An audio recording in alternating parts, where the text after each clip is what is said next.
Assalamualaikum warahmatullahi wabarakatuh. Nama Rima Pertiwi, NPM 1811000428, kelas C semester 5, dari kelompok 4. Di sini saya akan menjelaskan materi tentang gaya. Pernahkah kalian melakukan kegiatan seperti pada gambar berikut ini? Mendorong mobil atau mendorong benda lainnya, menarik meja atau menarik benda lainnya. Dari dua gambar tersebut, apakah kalian mengetahui apa itu gaya? Ya, gaya adalah suatu besaran yang berupa dorongan atau tarikan yang menyebabkan perubahan bentuk benda, arah gerak benda, dan juga kecepatan gerak benda. Gaya terbagi menjadi beberapa macam, di antaranya ada gaya gravitasi, gaya gesek, gaya magnet, gaya otot, dan yang terakhir ada gaya listrik. Jadi, ada 5 jenis gaya yang akan kita pelajari. Yang pertama, ada gaya gravitasi. Gaya gravitasi adalah gaya yang diakibatkan oleh gaya tarik bumi terhadap suatu benda yang ada di permukaan bumi. Mari kita lihat contoh dari gaya gravitasi. Pena yang dilemparkan ke atas pada akhirnya akan jatuh ke bawah akibat adanya gaya gravitasi. Yang kedua ada gaya gesek.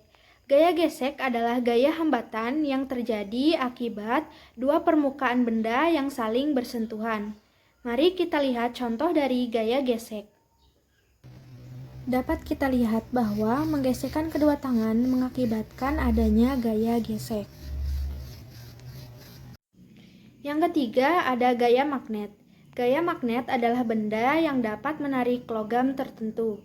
Mari kita lihat contoh dari gaya magnet.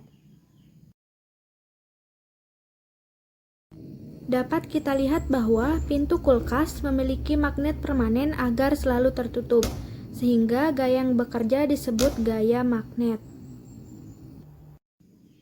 Yang keempat ada gaya otot. Gaya otot adalah gaya yang berasal dari kekuatan otot manusia ataupun otot hewan. Mari kita lihat contoh dari gaya otot. Dapat kita lihat bahwa mengangkat buku merupakan salah satu gaya otot, di mana gaya otot ini dilakukan dalam kehidupan sehari-hari. Dan yang terakhir yaitu gaya listrik. Gaya listrik adalah gaya yang dihasilkan oleh muatan listrik. Mari kita lihat contoh dari gaya listrik. Dapat kita lihat bahwa kipas angin bergerak ketika dialiri oleh listrik, sehingga gaya yang bekerja pada kipas angin disebut gaya listrik.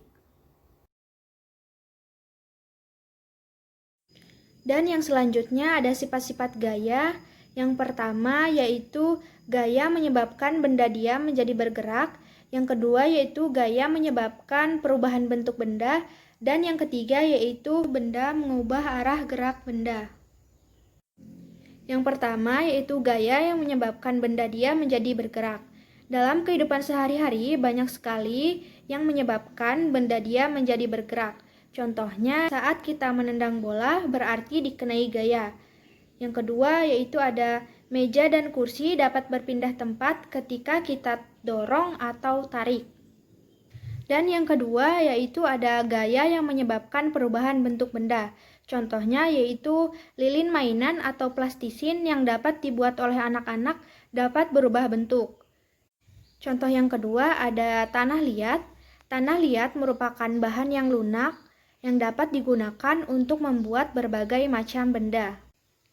Dan yang ketiga ada gaya yang merubah arah gerak benda.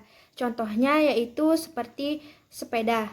Sepeda tidak hanya dapat berjalan lurus saja, akan tetapi sepeda dapat kita belokkan ke arah yang kita inginkan. Jika kita ingin merubah arah sepeda, kita cukup membelokkannya. Hasilnya, arah sepeda akan berubah. Contoh yang kedua yaitu seseorang yang sedang bermain bola. Begitu pula dengan seseorang yang sedang bermain bola, bola tidak hanya dapat bergerak ke satu arah, namun bola juga dapat bergerak ke segala arah. Tetapi arah gerak bola harus diubah oleh pemain bola dengan cara menyundul atau menendang bola. Itu tadi penjelasan gaya dari saya, semoga bermanfaat. Wassalamualaikum warahmatullahi wabarakatuh.